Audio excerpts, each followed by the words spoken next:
Now, the Subway Final Word.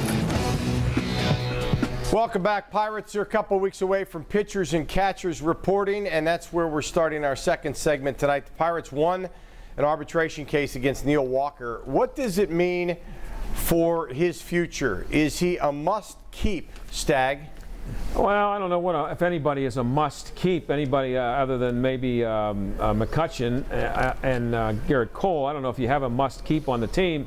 But, you know, he's a guy he hit 20 home runs. He batted .270. He's an average fielder. And he's a switch hitter. He's a Pittsburgh guy. I know people like to downplay that, but I think when you're in the marketing business, which the Pirates are in, that's not a small thing. They still need to get people to the ballpark and create goodwill and all that stuff. So I don't know if he's a must-keep, but I think you're going to have a tough time replacing him for all the reasons I just mentioned. There just aren't that many guys out there with those kinds of numbers. And he's 28, 29 years old. It's not like he's getting old. From Twitter. Neil has to know that if he wants a big payday, it won't be here. Kevin, what do you think of that? I think Neil already knows that when it's a difference of $1 million, the Pirates have wasted more money on contracts like Wandy Rodriguez and guys that they've cut mid-season, Lyle Overbay. You know, this is $1 million. They let it be known to one of their core players, one of the key guys in the revitalization of this organization, that he isn't as valued to them as he maybe is in his own mind. He's also a guy that you talk about. He's not that old, but he's 29 going on 30. He has one more year of arbitration eligible, and then he becomes a free agent. And he's really in the prime of his career, and he's not getting the money, the long-term deal that he wants from the hometown club. And there's also a possibility that he can make a position change. I think this doesn't bode well for his future with the organization, and in that case, it doesn't bode well for the organization either. Josh, he's also had some back issues. You think the Pirates are afraid of that? He has, but I don't think so. He's been pretty healthy the last couple of years. I'm a little baffled as to why the Pirates front office seems to not be as enamored with this guy as others are. There are only so many second basemen who will hit you 20 home runs a year. It's really a small number. That's a valuable thing. The Pirates are obviously trending up the last couple of years, but if you want to stay trending up and be a legitimate championship team, to me, this is the kind of guy you lock up. I know he's asking for a lot of money, but it's Major League Baseball in the year 2015. You have to give good players a lot of money, and that's exactly what he is. Well, and Stag made a good point. If you could talk a little bit more about this, Stag. He's a Pittsburgh guy, and that would mean a whole lot to lock somebody up like that. Yeah, I just, you can't let that be the factor in keeping him, but you have to allow that to be a factor when you're considering the deal you're going to make him, because it does matter in baseball. It does, especially in Pittsburgh. All right, our third topic tonight involves the NFL. How much credibility has the NFL lost in light of all of last season's problems? Back to Kevin Gorman to get us started on this topic. Well, you know, Roger Goodell, despite all of the problems they've had, Roger Goodell has kind of gotten that stroke of confidence, a good of faith from the ownership, which tells you the owners are his boss. They run the league. That means the owners are okay with the way things are going. That's the message that they're sending, which makes this upon the players. They have to take some ownership of this league and say, you know what, this is our league, and we're going to have to start cleaning things up, because immediately after the Super Bowl, after all the controversy that previewed the Super Bowl and included the Super Bowl game, then you saw a bunch of players get arrested the very next day.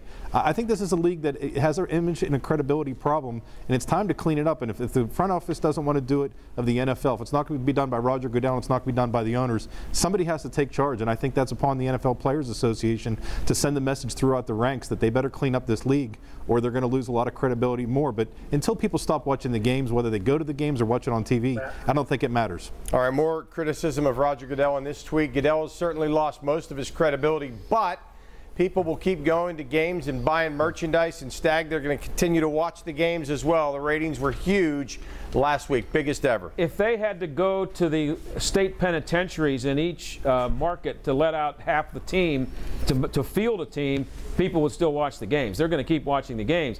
Roger Goodell made $44 million last year. I've decided that there are probably 44 million people in the United States who could do the job as well as he's done it. I could be. How tough can it be to be the commissioner of the National Football League? They have a license to print money. They're a monopoly. And I got two words for you when it comes to credibility, and that's Ray Lewis. Ray Lewis has a statue in Baltimore. That's the NFL. It's the Ravens who did it, but they built a statue for a guy who was admitted to obstructing a murder case. He has a statue. What else do you need to know?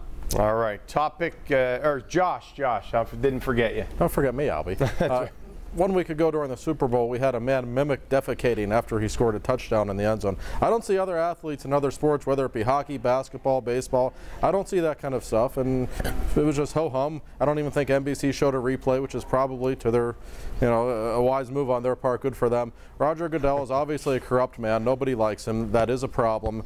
The way the players behave is an even bigger problem. It's not all the players, but it's enough. And the more fans you talk with, the more that I find are more and more disenchanted with this product. All right, topic 4. Which team's immediate future is the best? Steelers, Penguins, Pirates, or Pitt football?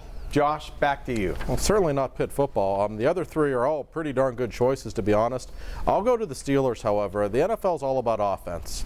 And the fact is they have a top 5 quarterback and very possibly the best running back and best wide receiver in the league. And those 2 guys in particular are really young. History says the Steelers' defense will get better.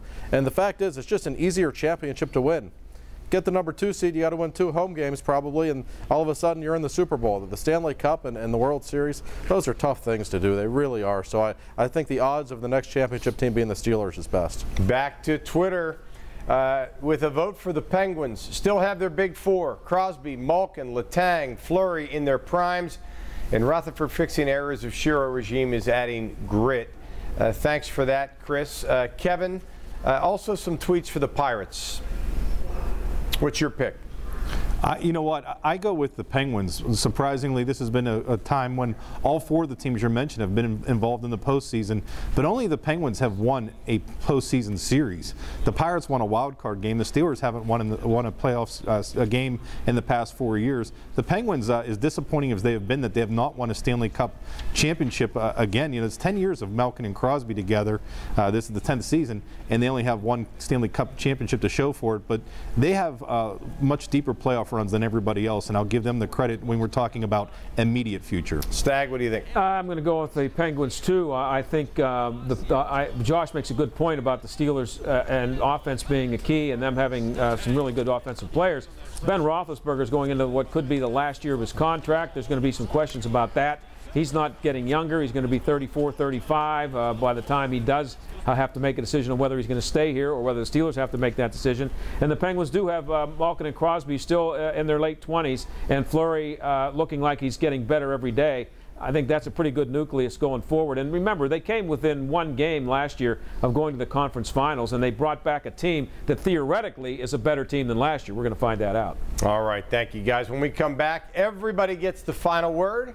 Stay with us.